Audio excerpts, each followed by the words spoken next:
Hello students, I hope you all are doing well.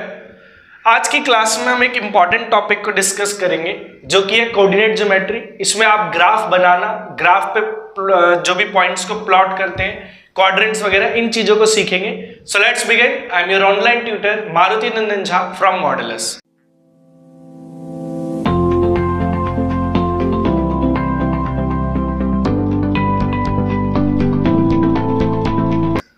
देखो, coordinate geometry में सबसे पहला आपका जो टर्म आता है वो आता है कोऑर्डिनेट। पहले इसको समझते हैं कि कोऑर्डिनेट होता क्या है। कोऑर्डिनेट तो किसी भी ग्राफ की अगर मैं बात करूं, तो उसमें हम पॉइंट को शो करते हैं। जैसे मैंने मान लो एक पॉइंट लगाया यहां पर, इसको नाम दिया 2 3। ठीक है, इस पॉइंट को नाम दिया 2 3। तो ये जो पॉइंट है हमारा, यही पॉइंट हमारा क्या कहलाता है? कोऑर्डिनेट। ठीक है, कोऑर्डिनेट का मतलब क्या हो गया? प्लेन पर, ग्राफ पर, कहीं पर भी कोई पॉइंट अगर आप लगाओगे तो उसको आप बोलते हो कोऑर्डिनेट। ठीक है, any point in the graph पर कोई भी जो भी पॉइंट लगेगा उसको आप क्या बोलोगे? कोऑर्डिनेट बोलोगे। कोई भी पॉइंट हो, 3 एक्सिस का हो, 2 एक्सिस का हो, वो कोऑर्डिनेट ही कहलाएगा। अब यहां पर जब भी हम कोऑर्डिनेट लिखते हैं, तो जैसे मैंने यहां 2 3 लिखा, तो याद रखना कोऑर्डिनेट की पहली वैल्यू जो होती है वो x की होगी हमेशा, और दूसरी वैल्यू जो होगी वो y की होगी। इसको आप चेंज नहीं कर सकते, कभी भी आप y पहले और x बाद में नहीं लिख सकते। तो कोऑर्डिनेट जब भी लिखते हैं तो पहली वैल्यू हमेशा x की रहेगी और दूसरी वैल्यू हमेशा y की रहेगी। क्लियर? और x की वैल्यू को हम क्या बोलते हैं? देखो, x की वैल्यू को आप एब्सिसा भी बोल सकते हो। x की वैल्यू को आप एब्सिसा बोल सकते हो, मतलब x की वैल्यू को हम एब्सिसा भी बोलते हैं, या फिर x कोऑर्डिनेट भी बोलते हैं। या तो एब्सिसा बोलेंगे या x कोऑर्डिनेट बोलते हैं। मतलब आपसे मैंने पूछा, ये पॉइंट दिया, मैंने इसमें बोला कि एब्सिसा की वैल्यू क्या है, तो आप देखोगे x की वैल्यू कितनी है? 2, तो वही एब्सिसा की वैल्यू होगी। या फिर मैं आपसे पूछा x कोऑर्डिनेट क्या है, तो आप देखोगे कि x कोऑर्डिनेट क्या है, यहाँ पर 2 है। ऐसे ही y की वैल्यू को या तो हम ऑर्डिनेट बोलेंगे, ऑर्डिनेट, या फिर y कोऑर्डिनेट, दोनों में से कुछ भी बोल सकते हैं। x की वैल्यू को एब्सिसा या फिर x कोऑर्डिनेट, y की वैल्यू को ऑर्डिनेट या फिर y कोऑर्डिनेट बोलते हैं। क्लियर? अब किसी भी ग्राफ की बात करें तो किसी भी ग्राफ में आपको 2 लाइंस देखने को मिलेंगे। अगर हम 2D ग्राफ की बात करें, अभी हम जो ग्राफ कर रहे हैं वो 2D ग्राफ है, 2 डायमेंशनल पढ़ रहे हैं हम। ठीक है, तो यहां पर आपको 2 लाइनें देखने को मिलती है, एक हॉरिजॉन्टल, एक वर्टिकल है। ठीक है, एक लेटी हुई और एक सीधी लाइन है। जो आपकी हॉरिजॉन्टल लाइन होती है, लेटी हुई लाइन होती है, उस लाइन को हम बोलते हैं एक्स एक्सिस।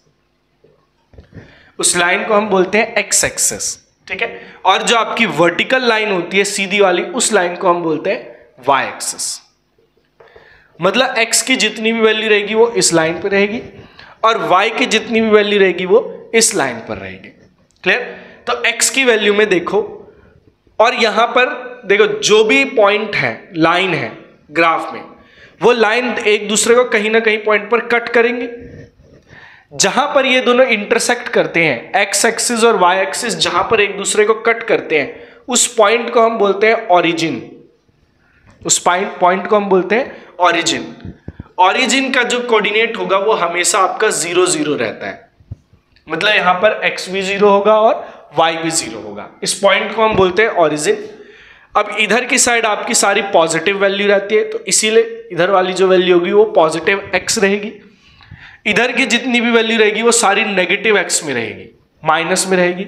ऐसी सेम ऊपर की तरफ y में रहेगा तो सारे पॉजिटिव y रहेगी, नीचे की तरफ y में रहेगा तो सारी नेगेटिव y वैल्यूज रहेंगे।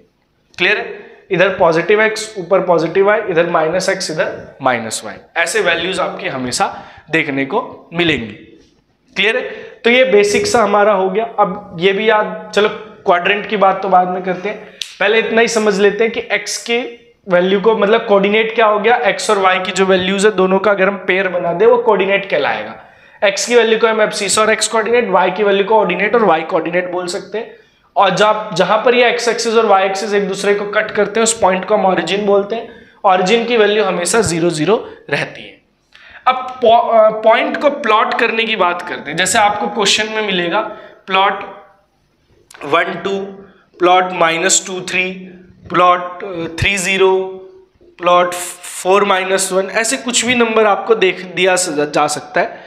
इसको आपको ग्राफ पे प्लॉट करना पड़ता है, ग्राफ पे शो करना पड़ता है। तो अगर मैं ग्राफ पे शो करने की बात करूं इसको, तो किस तरीके से हम इसको शो करते हैं ग्राफ पे, वो भी देख लो आप। तो देखो यहां पर y, यहां पर x, यहां पर -y और यहां पर -x, ठीक है। अब यहां पर वैल्यूज आप लिख लो, जिस हिसाब से आपको वैल्यूज दिया आपको यहां पर वही वैल्यूज लिखनी पड़ेंगी। जैसे मेरे को पता है यहां पर गैप ज्यादा है नहीं, ज्यादा सबसे बड़ी वैल्यू 3 की है, तो मैं 3 का गैप या 4 का गैप भी दूंगा तो इसमें चल जाएगा। तो -1, -2, -3, -4, इस तरीके से हम नंबर्स को लिख देंगे। -1, -2, -3, -4, -1, ठीक है। तो ये वैल्यूज आपकी रहती है। अब यहां पर देखो पहला वैल्यू हमें, पहला प्लॉट क्या है 1, 2, पहला प्लॉट क्या है 1, 2। तो आपको देखना पहली वैल्यू किस चीज की होती है भाई, x की होती है। तो यहां पर x क्या दिया हुआ है 1, x की वैल्यू 1 ढूंढ लो कहां है, ये रही, ठीक है, इसको याद रखना यहां है। y की वैल्यू यहां पर दी हुई है 2, तो y की वैल्यू देखो +2 कहां है, ये रहा। तो देखो जो पॉइंट आपको लेना है वो ऐसे लेना है कि वो दोनों के सामने आ रहा हो, 1 के भी सामने हो और 2 के भी सामने हो। तो देखो 1 के सामने और 2 के सामने, दोनों के सामने पॉइंट यहां आ जाएगा, ये पॉइंट। तो ये पॉइंट हमारा हो जाएगा 1, 2, ठीक है। पॉइंट ऐसे लेना है कि जो दोनों के सामने आ रहा हो, 1 के भी सामने आ रहा है और 2 के भी सामने आ रहा है। जैसे अब अगला नंबर है -2, 3, तो यहां x -2 है, तो x -2 हमारा ये रहा, और y 3 है, y 3 ये रहा।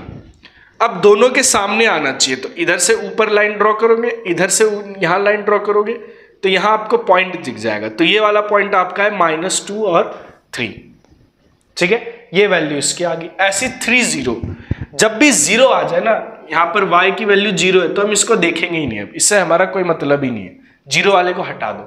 तो x क्या बच गया हमारा, x 3 हो गया। तो आप देख लो x कहां है 3, ये रहा x 3, जो भी x 3 होगा वही हमारा पॉइंट हो जाएगा। ये पॉइंट है हमारा 3, 0, ठीक है। अगली वैल्यू आप देखो x2 y -1 है, x2 y -1, तो दोनों के सामने पॉइंट यहां बनेगा, x2 y -1। तो इस तरीके से हम वैल्यूज को प्लॉट कर सकते हैं। क्लियर है? कोई सी भी वैल्यू आपको दी जाए तो आप उसको इस तरीके से प्लॉट कर सकते हो। इसमें ज्यादा दिक्कत होती नहीं है, बच्चों को बड़ा ही इजी सा चैप्टर माना जाता है। इसका कंसेप्ट भी बहुत इजी है, इसमें कुछ कैलकुलेशंस नहीं है आपके लिए, बस आपको देख के वैल्यूज को प्लॉट करते रहना है। इसमें एक चीज और आपकी बहुत इंपॉर्टेंट आती है, उसको हम बोलते हैं क्वाड्रेंट, ठीक है, उसको बोलते हैं क्वाड्रेंट। हिंदी में आप देखोगे तो इसको हिंदी में चतुर्थांश बोलते हैं।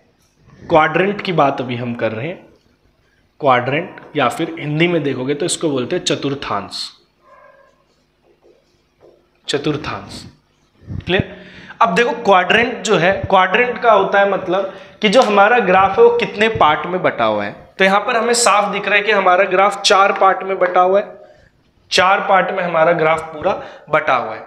इन्हीं को हम क्वाड्रेंट्स बोलते हैं, जो हमारे पार्ट होते हैं इनको हम क्वाड्रेंट्स बोलते हैं। ये हमारा पहला पार्ट आता है तो ये फर्स्ट क्वाड्रेंट कहलाएगा, ये वाला सेकंड कहलाता है, ये वाला थर्ड कहलाएगा और ये वाला फोर्थ क्वाड्रेंट कहलाएगा। ठीक है, क्वाड्रेंट में आपकी वैल्यूज जो आती है किस तरीके से आती है, देखो फर्स्ट क्वाड्रेंट में जो है अगर आप ध्यान दो तो यहाँ पर x भी प्लस वाला है और y भी प्लस वाला है।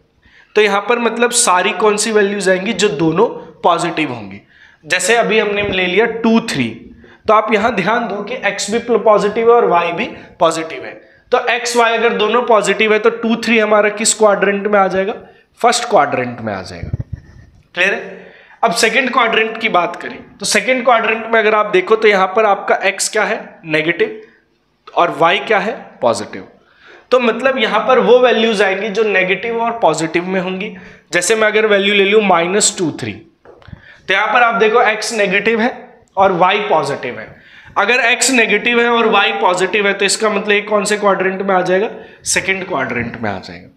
थर्ड क्वाड्रेंट में अगर आप देखो तो यहाँ x भी नेगेटिव है और y भी नेगेटिव है। तो मतलब यहाँ पे वो वैल्यूज आएंगी जो दोनों क्या होंगी, नेगेटिव। जैसे एग्जांपल के लिए -2 और -3। अगर दोनों नेगेटिव है तो ये आपके किन से क्वाड्रेंट में आ गई, थर्ड क्वाड्रेंट में। फोर्थ क्वाड्रेंट में देखो x पॉजिटिव है y नेगेटिव, तो x positive y negative. Example ले लोगे तो ये आ जाएगा 2 और -3। तो ये वैल्यूज है। देखो क्वाड्रेंट में आपसे डायरेक्ट क्वेश्चंस भी पूछ सकते हैं, जैसे मैंने आपसे बोल दिया कि 3 - 2 है, ये कौन से क्वाड्रेंट में आएगा।